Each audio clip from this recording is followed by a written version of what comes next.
Teman-teman, saya bersyukur dan bahagia dapat jumpa lagi dalam keadaan sehat. Pada suatu hari di bulan Maret tahun 2021, satu pasang kakek dan nenek bersama dua cucu.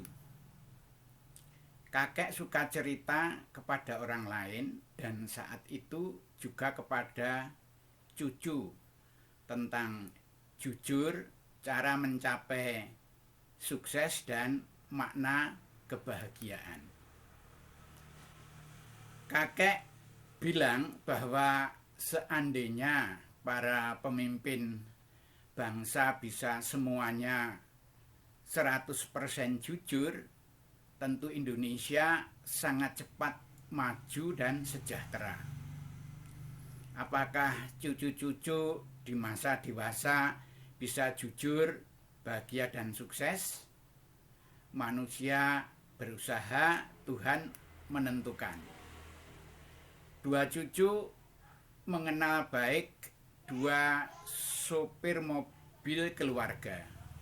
Sopir senior sudah usia 65 tahun, masih suka membawa mobil, kadang-kadang mengantar bepergian, kelihatan sehat dan bahagia. Tiga putra sopir senior sudah sarjana semua, dua menjadi aparat sipil negara, sudah mapan kehidupannya, bungsunya merintis usaha mandiri dan bagus. Sopir junior punya dua orang putri, yang besar kuliah di UGM, yang bungsu masih kelas 3 SMP. Kakek sering membaca sejarah berisi cerita-cerita orang besar.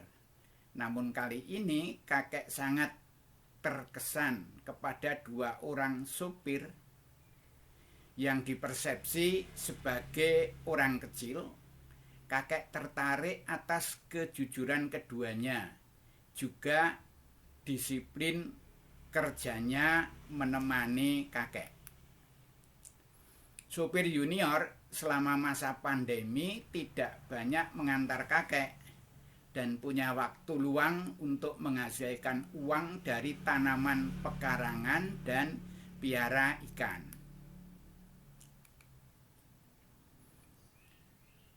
Kejujuran dia pantas dihargai. Ternyata dia merasa uang bulanan yang diberikan keluarga kakek telah dianggap cukup oleh sopir junior tersebut. Penghasilan tambahan di sela waktu tugas sopir diberikan ke nenek dan kesepakatan terakhir dibagi dua, separuh-separuh atau 50% masing-masing untuk membantu orang-orang yang membutuhkan. Kakek menceritakan dua orang sopir adalah orang-orang sukses dan bahagia, menjadi inspirasi kakek untuk nilai-nilai kejujuran dan nilai-nilai kehidupan berkaitan dengan kebahagiaan. Salah satu cucu kakek bertanya, kalau para pejabat aparat pemerintah termasuk orang sukses, apakah kakek punya kawan? Begitulah pertanyaannya. Kakek sedikit tergagap dan menjawab, oh iya. Sepertinya cucu memberi sinyal pemahamannya bahwa cucu-cucu membaca surat kabar, nonton TV tentang kenyataan sejumlah pejabat yang terkena kasus korupsi. Tidak mudah mendapatkan cara membicarakan idealisme tentang sukses, kejujuran dan kebahagiaan dalam kenyataan-kenyataan sekarang ini kepada cucu-cucu. Cucu mengamati bahwa dua sopir itu jujur membentuk imajinasi tentang sopir, dan sejumlah pejabat ditonton di TV adalah yang terkena kasus-kasus. kakek perlu cara bercerita yang tidak menimbulkan gagal paham begini. Bahwa supir itu ada juga yang rata-rata baiknya, ada yang kurang baik juga. Demikian juga para pejabat, ada yang seperti supir jujur dan baik, meskipun ada juga yang korupsi dan ditayangkan di televisi. Sebagai manusia ciptaan Tuhan, semuanya semula itu polos, lembaran putih yang belum ada catatan baik dan buruk. Pada perjalanan hidup selanjutnya ada godaan. Godaan menjadikan timbulnya catatan baik dan buruk dipengaruhi proses hidupnya. Satu cucu bertanya, apakah kakek punya teman pejabat yang jujur, bahagia dan sukses, kek? Pertanyaannya diulangi. Pada titik pertanyaan inilah kakek ingat gurunya ketika kakek masih kelas 5 SD. Gurunya kadang mendongeng dengan gaya yang khas dan mengesankan. Kakek menirukan gayanya. Cucu-cucu, apakah sudah tahu arti jujur? Lalu apakah itu bahagia? Dan apakah itu sukses? Kakek punya kawan pejabat yang jujur loh. Bahagia dan sukses, dia dulu masih sangat muda ketika kakek pensiun. Tapi dengarkan dulu ya tentang jujur, bahagia, dan sukses. Mau, kek? Mau dengarkan dulu, kata dua cucunya. Oke, kakek cerita ya. Sebentar, saya tanya kepada Simbah Purwo. Kakek tampak semacam meditasi, lalu keluar jawaban dari Kamus Bahasa Indonesia WJS Purwo Darminto. Jujur adalah lurus hati, tidak curang, selalu tulus. Baik, kek, kalau bahagia itu bagaimana? Wah, kalau bahagia agak panjang ini ceritanya. Jangan bosan ya. Ada penjelasan Mbah Purwo, ada penjelasan kawan kakek yang belajar filsafat.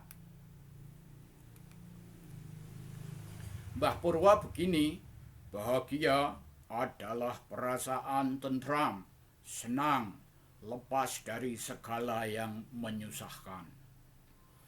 Nah, menurut teman kakek yang belajar filsafat, ada dua jenis bahagia mengikuti wawasan Aristoteles, yaitu hedonia dan eudaimonia.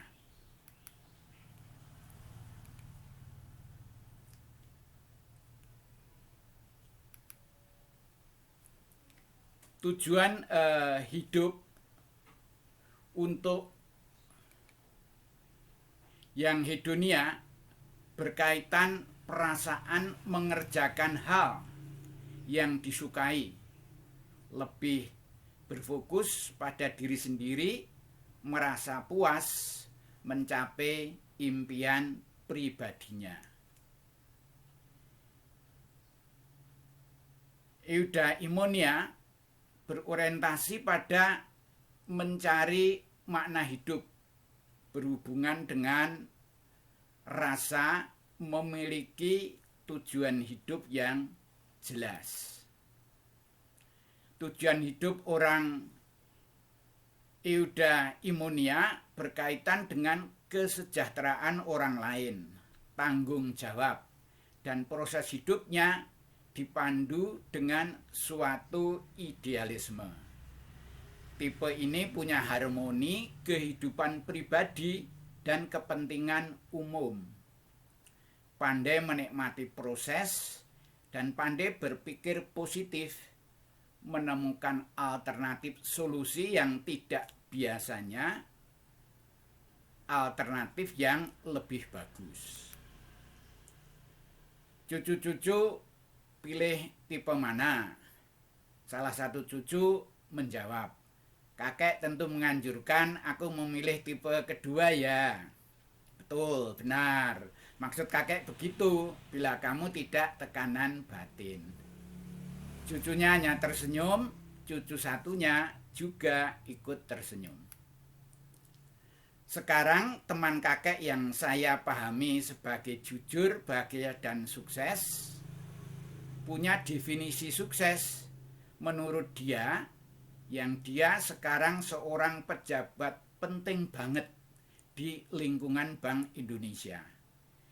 Definisi suksesnya begini, dunia dan harta benda meski penting hanyalah sesuatu yang mampir sementara, sama sekali bukan tujuan. Harta dunia hanya sarana untuk sukses di akhirat. Dunia hanyalah untuk berhenti sejenak, untuk mencari bekal, untuk persiapan kita pada zaman akhirat. Jadi sukses menurut dia bila bisa menjalani hidup yang mengumpulkan bekal maksimal untuk kehidupan abadi di akhirat. Seperti bapak sopir ya kek, mereka dengan istri dan anak-anaknya ibadahnya baik, jujur, dan kelihatan sehat sehari-hari bahagia. Itulah memang yang dilihat oleh dua cucunya. Kakek bersyukur dua cucu paham jalan sukses yang sederhana bagi semua orang, yaitu jujur, bersyukur, tenang, tenteram, dan meyakini bahwa di dunia hanya sebentar, mengumpulkan bekal untuk akhirat.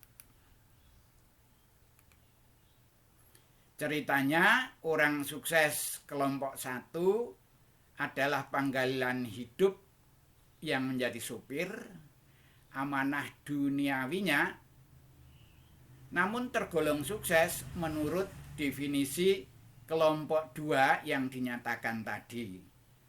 Kelompok 2 jujur, bahagia, dan menuju sukses sebagai pejabat tinggi di lingkungan Bank Indonesia yang ikut mencari jalan solusi urusan bangsa yang sedang dilanda pandemi COVID-19.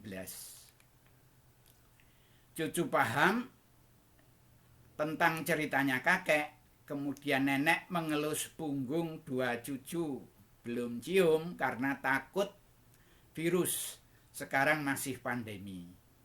Cucu senior memberitahu junior sepupunya, begitulah dek, kakek kalau cerita sering tidak langsung. Kita dianggap pintar, menyimpulkan sendiri bahwa contoh sukses hidup bisa di mana-mana. Sukses hidup bisa di kalangan sopir, bisa juga di kalangan pejabat tinggi lingkungan Bank Indonesia. Kakek mendoakan mutu seluruh pemimpin Indonesia masa depan, semuanya dapat jujur, seperti sopir sukses dan seperti pejabat tinggi sukses di Bank Indonesia. Telah diceritakan tanpa menyebut nama. Cerita selesai. Terima kasih sudah mendengarkan. Sampai jumpa lagi. Sekali lagi, terima kasih.